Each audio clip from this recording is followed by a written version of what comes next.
दोस्तों, एयरफोर्स किसी भी कंट्री के लिए उसकी बैकबोन होती है जो उसकी फ़ज़ाई हदूद की हिफाजत करने में कोई कसर नहीं छोड़ती।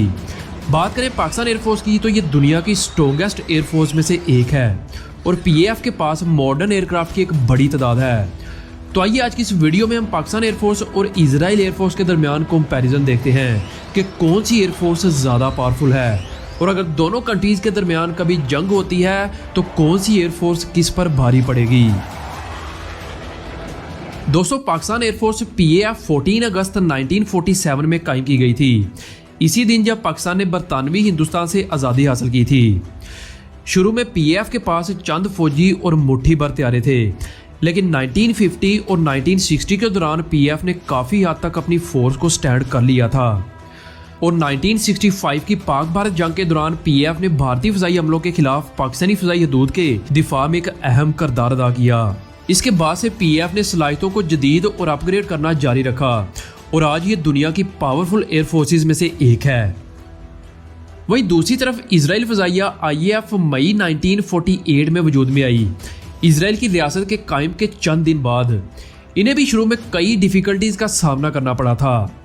2021 की एक रिपोर्ट के मुताबिक पाकिस्तान एयरफोर्स में तकरीबन 70,000 से भी ज़्यादा एक्टिव ड्यूटी पर्सनल्स मौजूद हैं जो 24/7 ड्यूटी पर मौजूद रहते हैं, जबकि 8,000 रिजर्व फौजी हैं। ये फौजी तब एक्टिव होते हैं जब कोई एमरजेंसी या वॉर लाइक सिचुएशन आती है तो ये फ़ौरन एक्शन में आ जाते हैं। तो वहीं इजराइल एयरफोर्स में 34,000 के करीब एक्टिव ड्यूटी पर्सनल्स हैं, लेकिन इनके रिजर्व फौजियों की तादाद ज़्यादा है जो कि 55,000 के करीब बनती है। ये तो कंपैरिजन था दोनों मुल्कों के दरमियान पर्सनल्स का। अब बात करते हैं एयरफोर्स में यूज़ होने वाले एयरक्राफ्ट्स की जो किसी भी मुल्क के लिए उसकी रीढ़ की हड्डी होते हैं। तो पाकिस्तान के पास इस वक्त 1,000 से भी ज़्यादा एयरक्राफ्ट मौजूद हैं जो इसकी एयरफोर्स को स्ट्रॉन्ग बनाते हैं। तो इजराइल के पास सिर्फ 684 के करीब एयरक्राफ्ट हैं।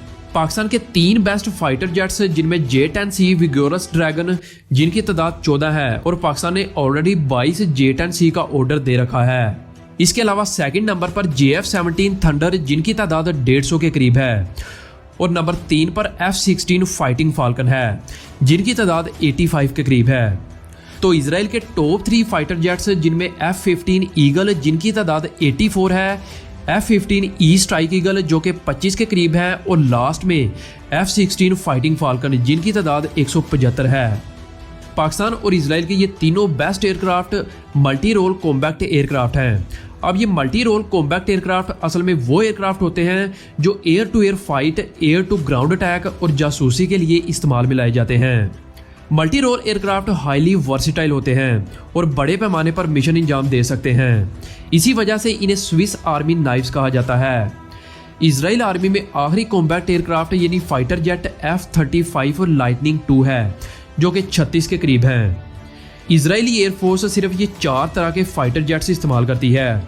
तो वहीं पाकिस्तान की बात करें तो अपनी एयरफोर्स 6 तरह के फाइटर जेट्स यूज़ करती है, जिनमें से आखिरी 3 में मिराज 3 जिनकी तादाद 100+ है और कहा जाता है कि इन्हें 2025 तक JF-17 थंडर से रिप्लेस कर दिया जाएगा।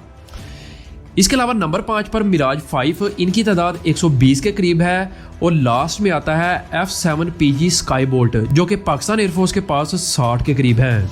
दोस्तों, टेक्नोलॉजी के साथ साथ किसी भी मुल्क की एयरफोर्स को स्ट्रॉन्ग इसके पायलट्स और ग्राउंड क्रूज बनाते हैं जो हाईली वेल ट्रेंड हो और जदीद टेक्नोलॉजी और टैक्टिक्स के साथ अप टू डेट हो। इसके अलावा पाकिस्तान एयरफोर्स के पास 40 से भी ज़्यादा ट्रांसपोर्ट एयरक्राफ्ट और हेलीकॉप्टर्स शामिल हैं।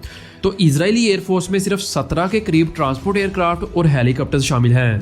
ट्रांसपोर्ट एयरक्राफ्ट को असल में मिलिट्री के साजो सामान को लाने और ले जाने के लिए इस्तेमाल किया जाता है। दोस्तों, पाकिस्तानी एयरफोर्स पूरी दुनिया में जानी जाती है।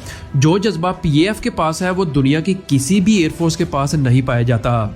इसका अंदाजा आप यहाँ से लगा सकते हैं कि 2019 में इंडिया ने सूबा खैबर पख्तूनख्वा के कस्बे बालाकोट के पास कई मील के फासले पर फ़ज़ाई हमले किए। जवाब में पाकिस्तानी एयरफोर्स भी फ़ौरन एक्शन में आई और हिंदुस्तानी तैयारों का डटकर मुकाबला किया।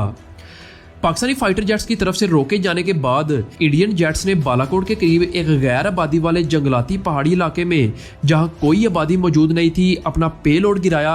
पेलोड यानी कि इंडियन फाइटर जेट्स में जितने भी मिसाइल या लॉन्च सिस्टम थे इन्हें इन जंगलात में गिरा दिया ताकि फाइटर जेट्स टोटली फ्री हो जाएं और ये स्पीड पकड़ सकें और वहां से ये इंडियन फ़ज़ाई हदूद में चले गए। अब 27 फरवरी 2019 को जब पाकिस्तान और इंडिया के दरमियान स्टैंड ऑफ शुरू हो गया था तो तकरीबन सुबह के 10:30 बजे के आसपास पाकिस्तान एयरफोर्स ने इंडियन मिलिट्री इंस्टॉलेशन के करीब 6 अहदाफ को निशाना बनाया। इस ऑपरेशन को ऑपरेशन स्विफ्ट रिटोर्ट का नाम दिया गया। टारगेट कंप्लीट करने के बाद पीएफ के फाइटर जेट्स पाकिस्तानी फजाई हदूद में वापस आने लगे तो रेडार पर देखकर इंडियन एयरफोर्स भी फौरन एक्शन में आती है। तो दोनों कंट्रीज के फाइटर जेट्स के दरमियान एक जबरदस्त डॉग फाइट हुई। इसी दौरान इंडियन एयरफोर्स का SU-30 fighter jet Pakistani fighter pilot Hasan Siddiqui के प्लेन से निकले मिसाइल की जद में आ गया और SU-30 इंडियन हदूद में गिरकर तबाह हो गया। वहीं दूसरी तरफ अभिनंदन का MiG-21 डॉग फाइट करते करते पाकिस्तानी फजाई हदूद में इंटर करता है तो विंग कमांडर नुमान अली खान अपने F-16 फाइटिंग फाल्कन से खतरनाक मिसाइल लॉन्च करता है जो सीधा विंग कमांडर अभिनंदन के MiG-21 को लगता है और ये प्लेन पाकिस्तानी फजाई हदूद में गिरकर तबाह हो जाता है। प्लेन से इजेक्ट करने के बाद अभिनंदन को पाकिस्तानी आर्मी के जरिए अरेस्ट कर लिया जाता है, लेकिन 1 मार्च को वाघा बॉर्डर के जरिए अमन की ख्वाहिश के तहत अभिनंदन को रिलीज कर दिया गया। हिंदुस्तान ने कहा कि इन्होंने इस डॉग फाइट में सिर्फ एक MiG-21 खोया है, जबकि इन्होंने दावा किया कि इंडियन एयरफोर्स ने पाकिस्तान के F-16 को मार गिराया था। लेकिन पाकिस्तान ने इंडिया के इस बयान को बिल्कुल मुस्तरद किया है और कहा कि पाकिस्तान एयरफोर्स का कोई भी फाइटर जेट शूट डाउन नहीं हुआ था।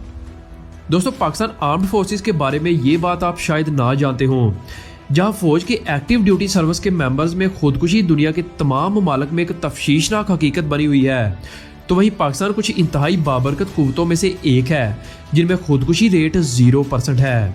ये हकीकत हमारे फौजियों की मेंटल स्ट्रेंथ के साथ साथ अपने मुल्क के लिए प्यार को भी ज़ाहिर करती है और जो शहादत का जज्बा हमारी आर्म्ड फोर्सेस में पाया जाता है वो दुनिया की किसी भी फोर्स में नहीं पाया जाता।